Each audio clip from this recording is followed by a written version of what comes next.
Hi everybody, my name is Cheri. Welcome to my stamp studio. I have another little series of how-to videos that I'm going to do, and it's going to be a series just on the cutting and embossing machines.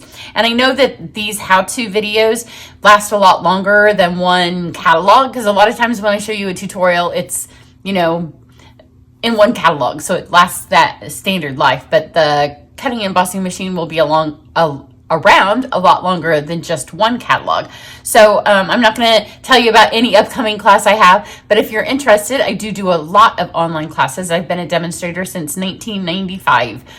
So I've been around a lot longer than the Big Shot or the cut and emboss machine. But I do love them. So I'll put the link to my website. You can get on my email list. You can go see the online classes that I offer. If you need a current catalog for whenever you're watching this, then just let me know. And if you're in the US, I'm happy to send you one. So I have this current catalog with this, whatever we have right now available for when I'm filming about the cut and emboss, but you could be watching this a couple of years and things could have changed. So I'm going to show you a series of videos. In this one, we're just going to do the standard basic cut and emboss and the plates. And then I'm going to do die cutting, and then I will do folders, and then I'm going to do the mini cut and emboss machine. And in those, I will cover like the little tools that we have and the adhesive sheets, and that they'll all be combined. Once I get them all up, there'll be a little playlist, and I'll put that in the description of each. So you can just go to the playlist if you want to watch them all. If you're watching them and it's just when I'm filming them, you'll have to wait till they're all posted to see them all. And then if you have questions, ask in the comments. It may be that it's upcoming if you're watching them when they're filming, but we'll get to it all. So the cut and emboss machine is an investment, so you want to take care of it. But then the other parts of it are consumable. So we've got the one cut and emboss machine that costs, that's an investment. And Celebration, if you're watching this live, is coming up. So it's a great, because it costs $120. So if you buy it during Celebration, there's two ways you can get it. During Celebration, you can get it, and then for $120, you'll get free Celebration items, or you could join my team and get it as part of a starter kit, which is always a fun way to get it. So there's that. But when you have this, then it's an investment, and it should last for years and years and years and years. But then there's other parts of it that are more consumable, and like the plates. So these are not meant to last for years and years and years and years. And sometimes I know people are like, I've only had my plates for 5 years. And it depends on how often you stamp. I stamp almost every day. I don't die cut every day, but I do use them a lot.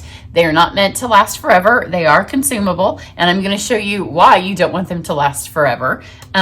But they're $11, and that's less than a package of Designer Series paper. And when you buy a package of Designer Series paper, you don't intend for it to last forever. You know that it has a lifespan, and when it's used up, it's gone. And it's kind of the same with these, and I'll show you as we go through these videos why that is. So when you buy the machine, you get everything that you need to get going. So you get the machine, you get the bases, and then you do get 2 cutting plates. So right out the gate, you got everything that you need.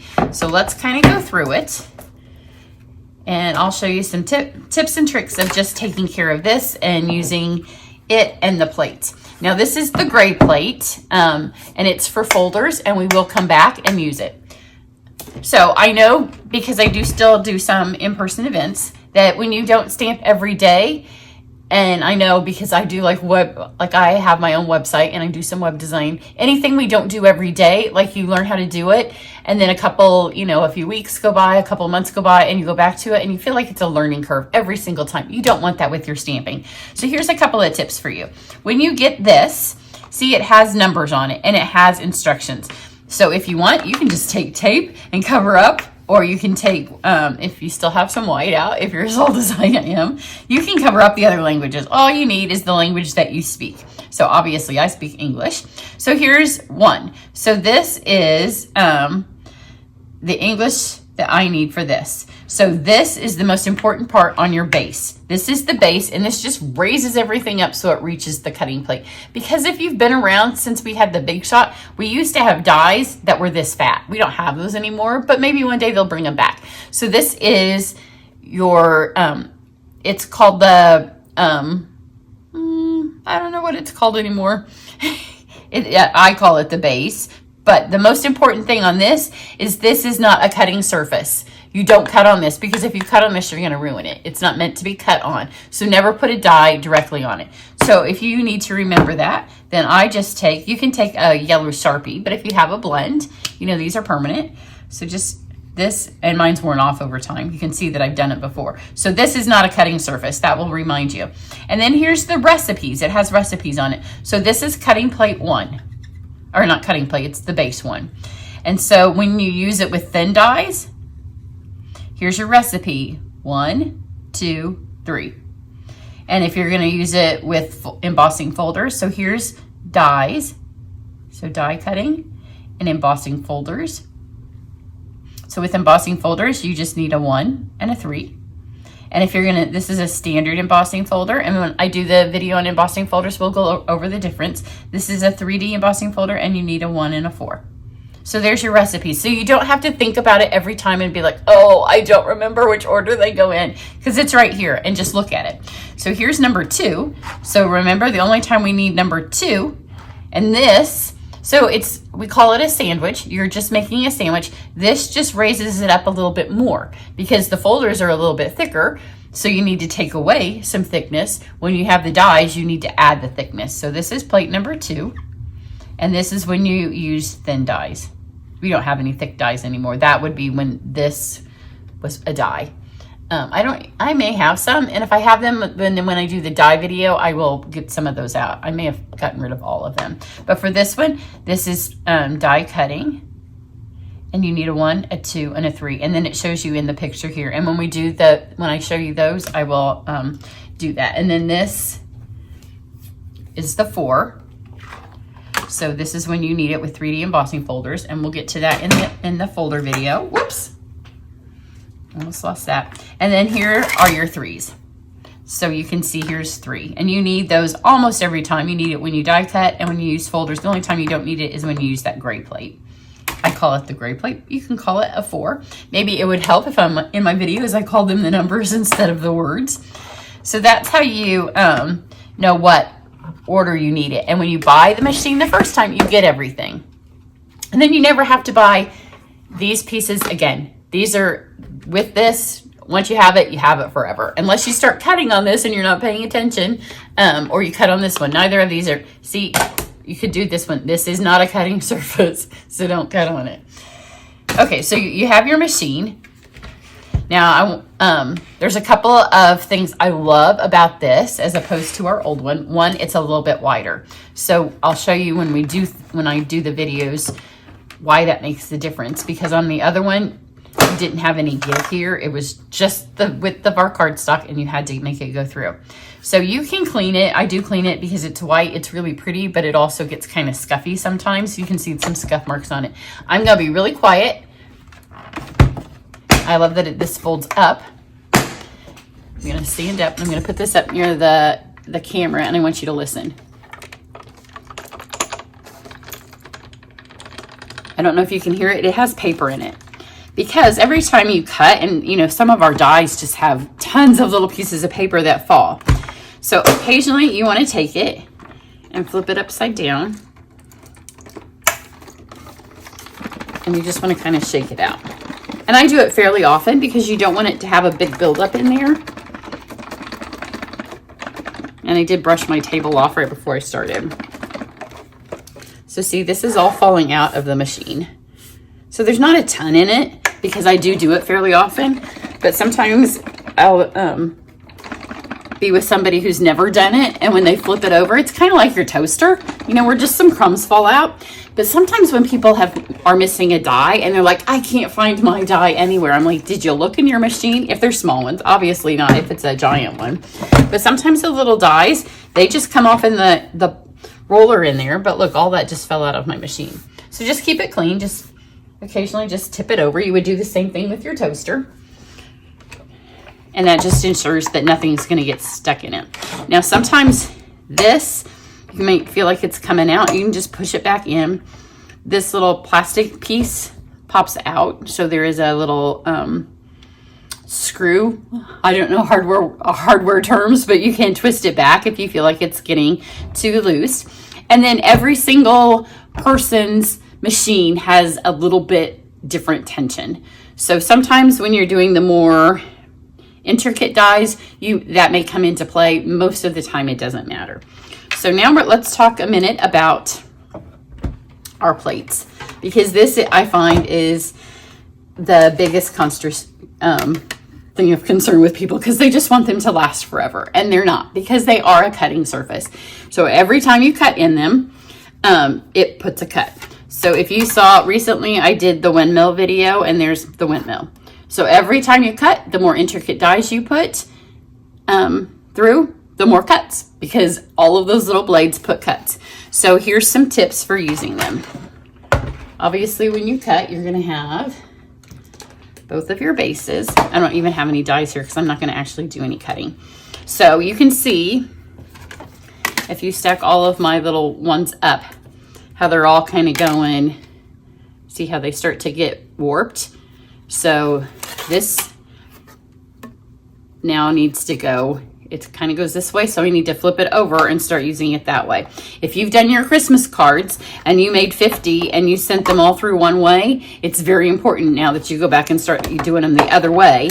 Otherwise, you are not just going to have to get rid of it sooner because of the cuts, but pretty soon it's going to be so warped one way, it's not going to even go in. And you can force it in, but what you're going to do is you're going to force it in, and because it's U-shaped this way, it will be so U-shaped that you'll line your die up, and as it goes through and it moves the plate to force it back down, your die is going to slip. So every time, you don't have to do it every single time, but as each time I kind of like, for this one now, I need to start feeding it through this way. And then it's just going to press it flat, because this has a ton of pressure. So every time now, if I go this way, it's just going to start, see, it presses it flat. Now, if you have really intricate dies and your plate is cut like this one is, then there's less places of pressure for your dies to cut into. So if you have a super beautiful, intricate one of our dies and you cut it through and you flip it over and parts of it didn't cut, and you're like, well, I don't understand. 90% of it cut. Why did this area right here, none of it cut? It's probably because there's not enough plate left for it to press into, because it's already all cut. So when we do the die cutting thing, I will show you some ways to fix that. But it also could mean, shock horror, that you might have to buy some new plates. But there, you can keep using these for folders. But then I also want to show you, if you love foil as much as I do. So I have some red foil and some gold foil. And see, it's just beautiful. Our foil is just beautiful. But when you use these plates like this, I'm going to send it through like this. I don't know if it'll work without a die. We'll see. So I'm just going to send them through like this. So our foil's beautiful. It might not be enough pressure without a die. We'll see. If it's not, I'll fast forward that video. Oh no. See, now look. It's no longer beautiful. It picks up all of those cuts, and it's no longer beautiful foil.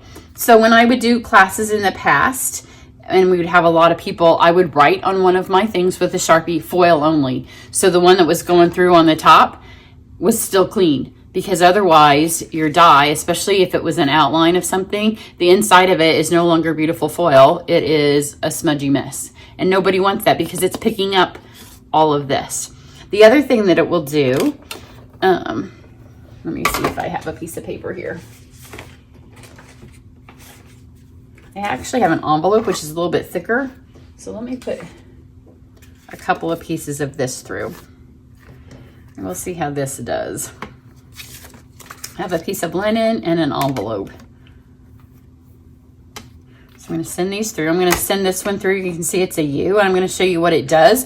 This one's gotten a little bit U'd, and I can tell it's the one I just did my Christmas class in. So sometimes I get lazy, and sometimes at Christmas time when I'm doing dies for a class, because I'll have to run 50 of something through, and I stop flipping and I don't pay as much attention.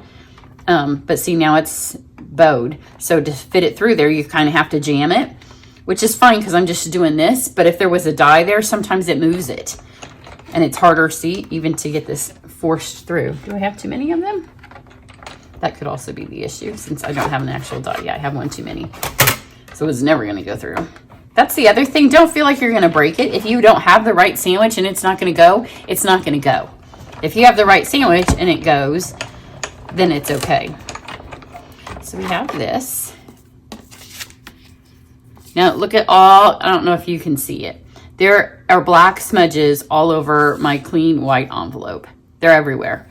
And now my paper looks dirty and you're like, I must have stuff on my hands. Oh, my table must be dirty. Where's all of this stuff coming from?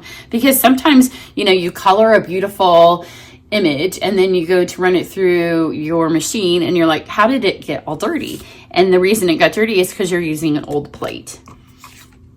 And see, look at this. This is a piece of pearlescent paper that was beautiful. And now it's covered. I hope you can see it. I know it's hard in the camera, but there is black gunk everywhere. So where did that come from?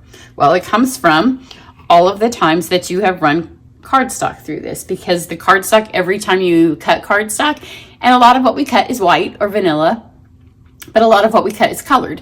So every time you cut it, it's in here. And on this one you can see, because those ornaments, a lot of times I was cutting for the class, it was like cinnamon cider. So let's pull this out. I just have a wet wipe. So I'm just going to show you what happens. And you can clean these if you want. I don't ever have enough time to sit and just clean my boards. But look, this is just what's coming out of the board or the cutting plate. So all of that, every time you pass it through on your clean white cardstock, is transferring over. And this isn't even a very used up board compared to what I know some of you have. So every time all that cardstock, if you run it over that cut, and if you cut a lot of like the black glimmer paper over this past holiday season, then all that glitters in there. Any of the glimmer paper or even the gold glimmer paper, because it just puts that stuff in there. So look, that is what's transferring. And that's why sometimes your cardstock went from this beautiful white piece of colored, and I did a fabulous job coloring, and then all of a sudden it looks gungy. So see, it just looks like that. And that horrible creaking, awful noise that you make, and it sounds like you're breaking your plates, isn't breaking your plates. It's just cutting. Anytime we cut, then it's going to make that. And so the reason that as your plates get older and it makes less of a noise is because there's more cuts in it. So there's less places for it to cut. So if you are one of those people and you want to get as much possible use out of your plates as you can, then you do want to make sure that every so often, especially if you just do a project, because look, that's all just out of 2 plates. But it will clean them, and you can't obviously get longer out of it. And if you just made something and you cut a bunch of Merlot, or you cut some basic gray, if you cut some dark cardstock, then just go ahead and clean it right away. The other thing is if you colored like with pastels and you sent that through and it was on the plate's going to pick some of it up just because that pressure, there's no way you can send pastels through. Even sometimes if you've colored with Wink of Stella and inks, and then you send it through without it being 100% dry, like you might not look at it and see anything and you're like, that was fine. But it might not be. I think this is red right here. So see, you just need to clean them. Just take a little bit of care, and you can get a longer bit of life out of them. I don't let them get much past this before I throw them out. Or, you know, I don't let them get much past this before I give them to my daughter. So you can see these circles right here. Again, that's from my class. And the other thing you want to do is just use all parts of your plate. So over here, I could still have more where I can cut over here, but because a lot of times I cut right in the middle. So just use all parts of your plate. And then you can grab your Sharpie, look at that. It's just disgusting. And my plates don't do anything but sit here on the table and cut cardstock. So there's nothing coming from it other than cardstock and ink. And it's just lovely, isn't it? So, and in this, it's just, you just need to clean them. But that is sometimes why. And here's one where I freshly used some dyes on a brand new plate. So I often don't do this. This was obviously for a video. In my videos, sometimes I cut on this. If I'm just stamping personally, if you put your brand new plates on the top, so sometimes I may even have them. When I do a class, I will write top, so they know this one goes on top. So this one always goes on top because the top doesn't get cut. So when I have a new one, if it starts out on top and then as it starts to get a little bit warped or somebody doesn't pay attention and it gets cut, then it can get moved to the bottom. Or you can do one that's top and then it can always go on top of your folders because the folders aren't going to ruin it. So that also, then every time you buy a new pack, one goes on top, move the other one that's older to the bottom. And so that way you're extending the life because you get 2 of them in a package. So there you go. That is how to, with just the basic plates and what you get in your thing. So everybody run now and go clean your plates, and that will extend the light a little bit. And if you haven't ever shaken out your little toaster, then shake it. And if you've lost a little die, maybe you'll find it inside your machine. So after this one, I'm going to do one on folders and on dies and then on the tools that we have to go with it. So catch me back here, and then you can learn more about your machine. Have a great day. Bye.